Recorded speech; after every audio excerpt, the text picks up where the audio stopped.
A Marcha Mundial das Mulleres mobilizouse hoxe diante da Delegación Territorial de Educación para reclamar espazos educativos libres de violencias machistas.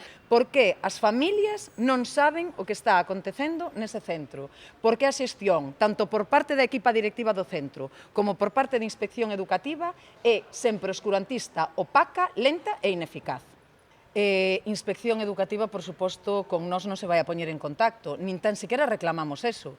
Nós non nos queremos facer as protagonistas desta historia. As protagonistas desta historia son as rapazas que están sufrindo violencia nese centro, as mulleres que están sufrindo violencia nese centro e, por suposto, as familias que queren e necesitan saber.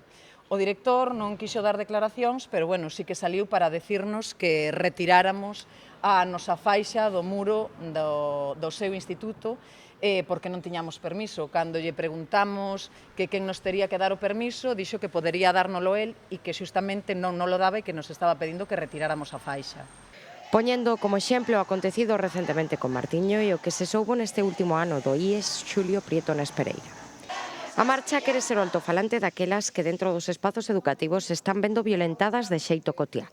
Queren visibilizar e denunciar públicamente estes casos e exixir responsabilidades ás persoas e institucións competentes pola súa neglixencia e complicidade cos agresores.